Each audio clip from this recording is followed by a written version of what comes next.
Hey there, comic book friends and fiends. It's Rob here for the Great Wall of Comics. I went to GalaxyCon last week and I might have picked up a few books, so let's do that haul.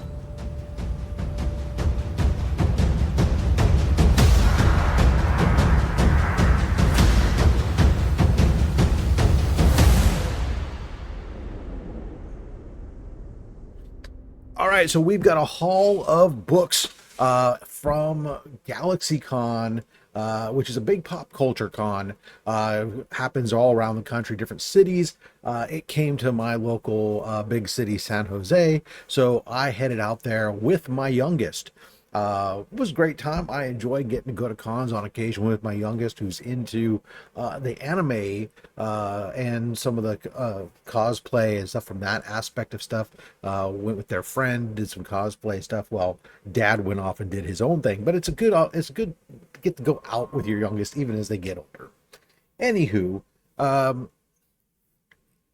it is a pop culture con, and it is the one thing I thought of initially right off the bat when we got there was this is a convention that is focusing on the fan experience, getting to meet and greet people first and foremost above everything else.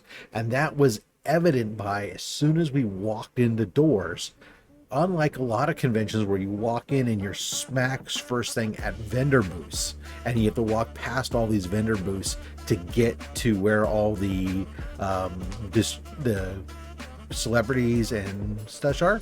In this case, it was right there up front in front of you. You got those as soon as you walked in the door. Here were all the tables and booths and aisles and rows of celebrities and voice actors and everything else. And you had to kind of walk through them to then get to the comic book artists, who then you had to walk through to get to the vendor. So I did go Saturday and I went Sunday. I'm going to give you a brief walk around footage that I took on Sunday.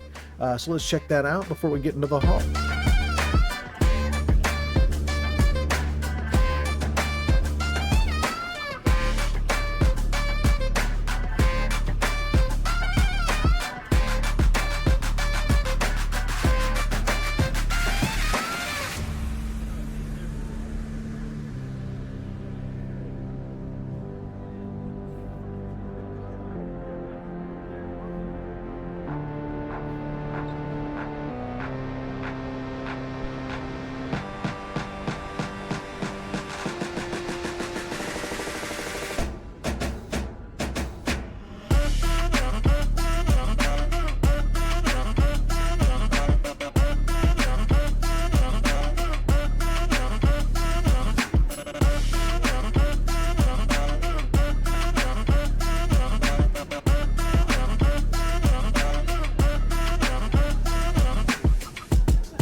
So that's the kind of the walking tour. You kind of see how it is. But let's get into the haul, because that's what is the most exciting to me. Not only the books I pick up, but the commissions. So I go to this type of a convention. It's not a comic book convention. So unlike when I go to Heroes Con, where I'm going there expecting to come up with a huge amount of comics, I went in there expecting that there would be maybe 4 comic book vendors. And I was right. I only saw 4 comic book vendors there. But I went there for the artists, to get those commissions, get some commissions and stuff. So we'll get into all that. But at the last minute, I did also decide to check out, get some celebrity stuff, and I'll show you some of that there in just a bit. But so first, I picked up this. I met a group, a band, it turns out, there called, and they had this punk rock time machine, is the name of their band, and they have this book and this graphic novel, among other things, and it basically is actually a bunch of their music videos are animated music videos, and it's a punk rock kind of metal theme, and they took the animated music videos and put them into graphic novel, and then they have the lyrics to different songs, and then they actually have like the music notes and stuff in here. So if you wanted to play, so really kind of interesting. They have an original story as well too, where it was Punk Rock Time Machine versus Evil Ticketmaster, which is what I thought was included in here. I didn't pay attention. It wasn't. If I might have to reach out to those guys and get it, because I'm curious about that. This was kind of interesting. But then I did pick up some comics. So I found a booth. Good buddy of mine, Moonball Comics. He has phenomenal books. Oh my goodness, there are so many books in great condition. And so I was grabbed to work out a deal with him, Steve over at Moonball. I picked up some books from my Captain America run, Captain America 211. You can see a lot of these are super clean. 212. There's no keys in this run. They're just run fillers as I'm working on that Captain America 100 through 250. And so here, who is Steve Rogers? 218. This one is interesting. I actually opened that one up to read it, and it'll, where Iron Man sees Captain America with another woman other than Carter, and going like, "Oh, what's going on? Oh, you're you a player?" And of course, Steve is just like oblivious to the world. Captured by the Constrictor. 231. If America should die. Might be a little on the nose. Let's see here. Here we go. Dragon Man in 248. And then 249. That's what I picked up there on the Captain America run. Some nice run fillers in really high grade condition, which I like. I found another booth a gentleman, I can't remember his name, but I do see him periodically at like the Berkeley Comic Show and stuff, and some of the other independent shows. Generally, in the past, I haven't spent a lot of money with him because his books tend to be pretty high priced. But this time, while the books were still high priced, he had he had signs out in front of him saying like, you know, certain boxes were 50% off and other ones were 30% off. So we were able to come to a deal on a whole bunch of books. I saw this one, which I dug. I remember this as a kid. So this is the reprint of Hulk 181. And it's got a beautiful wraparound cover. It's a really good condition. It's the first reprint of Hulk 181, and I really kind of dug this as a kid. I remember having it, and so I thought, well, it was like $10. I'm gonna go ahead and pick that up. Let's see. Also, inexpensive books that I found that I picked up. I picked up two of these. These are the Loot Crate with the Loot Crate COA for Action Comics #1. I have a couple different reprints of the Action Comics. There's been a ton of them over time, but I didn't have any Loot Crate ones. And again, for $10 each, these were in really good condition. One of them was still sealed in the poly bag. This one here, you can see the poly bag in there. This one, the poly bag had been cut open, so I've just gone ahead and removed the book from the poly bag altogether because there's no point keeping it in there and introducing those wrinkles or keeping those wrinkles there. Then I found this from Eclipse Comics, that Airboy, Return of the Valkyrie, Dave Stevens cover. Of course, this a book that's super popular. I found this at a good rate, really good condition. You can see there's not really any ticks, some slightly rounded corners. So it's a near mint minus, but really good, cool. I'm really getting to appreciate Dave Stevens, all his stuff with the Rocketeer, and actually Airboy, being that it's actually a series, I'm going to take a look at it.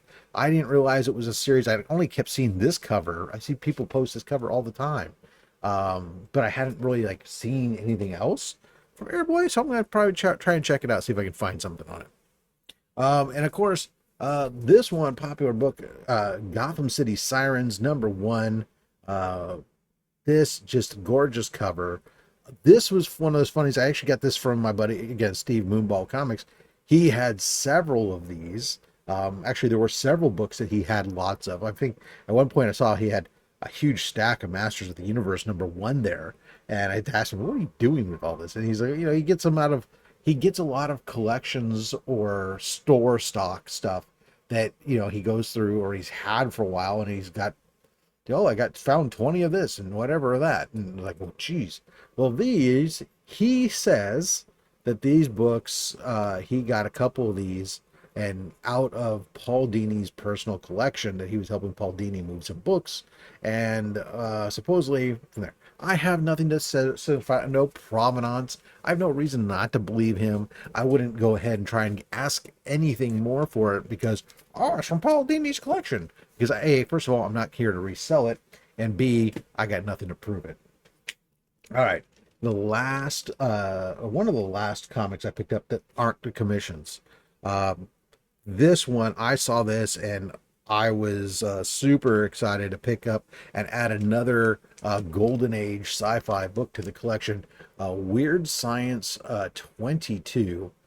This is a beautiful looking cover. Here, I believe, yeah, Wally Wood cover. Got Wood right there in the corner. So just great book. Now it does have a split above the staple and a split below the bottom staple. Both staples are intact. The cover is fine between the staples, solid from that aspect. Pages themselves are tanned off-white. So it's not like it's a mint copy. It definitely looks good here in the bag, but it's also not a garbage copy either. So I was super happy to pick this up for like $200. All right. So that's the books, the printed books. Now we get into some commission stuff. Before I do though, I did pick up a couple celebrity photos. I'll share those here with you guys. I had met up with Scott Steiner, wrestling fame. I was actually surprised by Scott Steiner being not that much taller than me. Then of course, Mark Henry, the world's strongest man. Great conversation with him about the comedy aspect of what he did with WWE and how much he actually really enjoyed it and didn't think it was demeaning or anything. And then, of course, the man himself, Mick Foley. Get to take pictures with two of the three faces of Mick Foley, Cactus Jack and Mankind. Thanked him very much for all the charity work he does. Kind of well known for a lot of the charity stuff that he does, lots of different charities. But of course, the stuff that he did in wrestling is just insane. And then the last thing we did is we brought with me a copy of the C3 Comics Curing Cancer book, and we of course got that signed by Lou Ferrigno. Lou Ferrigno was kind enough to sign it. I gave him money. And he's He signed the book. That book is already on its way to JSA to have itself certified, signature certified, have it encapsulated, and it will be available during the Comics Curing Cancer event. So somebody could get that Comics Curing Cancer David Sanchez Hulk cover signed by Lou Ferrigno. That's going to be exciting. All right, let's get back into some commissions.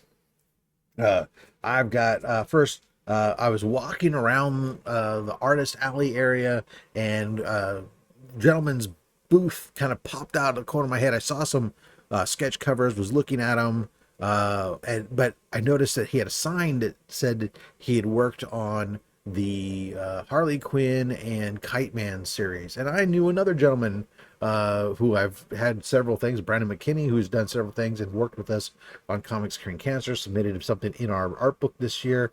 And so I mentioned him, and sure enough, Danny, oh yeah, I know Brandon, they're great guys, blah, blah, blah. Anyway, so Danny Trang, is a gentleman, I end up having him do a commission. He just did something really quick. So he did a Scarlet Spider, real quick, like in an hour, amidst we'll trying to do all these other stuff he's doing with people. So quick Scarlet Spider there.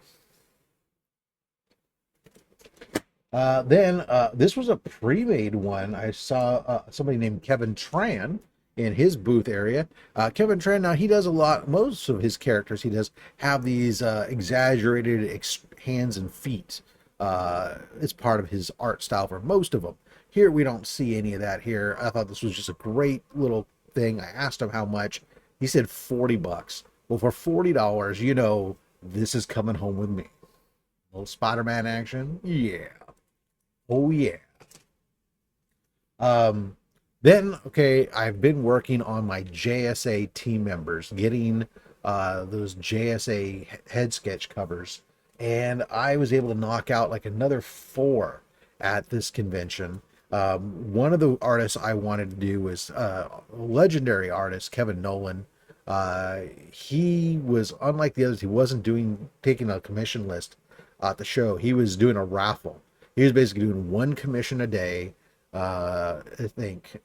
But when it got there Friday, I was able to put my name in, and I was lucky enough to be selected. And so he ended up doing a Wildcat for me. So Kevin Nolan, Wildcat. What's really fun is like when this gets done, is how many of the other artists around were coming over to check it out, wanting to see what Kevin had done. Because when I was talking with several of them and mentioning it that he was doing Wildcat, and they're like, "Oh, I don't think nobody knew." It's like, has he ever done Wildcat? I don't know. I want to see his take on Wildcat. And sure enough, Kevin himself had said, "I don't think I've ever done Wildcat, but I'm happy to do it." So that was cool. Then of course there's the Reverend Dave Johnson. He busted out a wonderful Dr. Midnight for me. Very cool.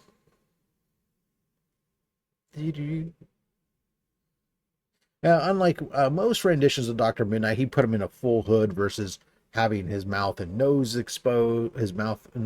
But hey, I don't care. I think that's cool. I know who he is. Dr. Midnight, 100% rock and roll. Thank you to Dave Johnson. Brent Schoonover, I had reached out ahead of time, and he chose to do a Green Lantern, Alan Scott Green Lantern, and a wonderful, wonderful version, I think, of Alan Scott's Green Lantern. Thank you so much to Brent Schoonover. Boom. And then Bobby Breed, Art of Breed, busted out an Hour Man for me. Boom. This brings up most of my most of the original JSA. Now I'm down to just a couple. I need to get myself a Flash still, and I need to get a Starman. I'll take a look. That might be about it. Cully Hamner was there, and now Cully, I've had him do a piece for me back at Heroes Con a while back. I reached out to him to get a sketch cover. I was talking to him. It's funny. He's like, as I'm giving him the book, I'm giving the story about I said, yeah, this is actually be my second commission from you. I was telling him, I said, you won't remember. I know you don't remember me. There's only the smallest chance you could remember the mustache because it'd been 2 years. I said, but you'll remember the story. And I told him the story. As soon as I started telling him the story, he goes, oh, yeah, you got the da da da da da. And he's like, well, yeah. Anyway, so I knew that there was only with my Batman and Robin family, Batman family stuff and the Batman Rogues, Cully, one of the creators there of the Signal, there was nobody else to do a Signal cover than to get Cully to do it. So happy to have that. Signal, if you're not aware, is the daytime protector of Gotham. Why don't you know that? Why don't you hear more about that? Well, that's a damn fine question. Let's ask DC Comics why they created a great concept of a character who's actually a metahuman even, and then almost never use him.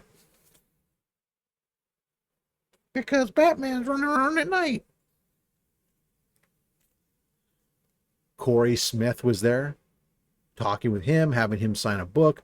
He had this as a pre-done sketch cover, and it was. I had seen several people come up and look at it, and I decided, forget it. I'm taking it off the table. I'm bringing it home. We've got Ben Grimm, the Thing, and just incredible. Look at that detail.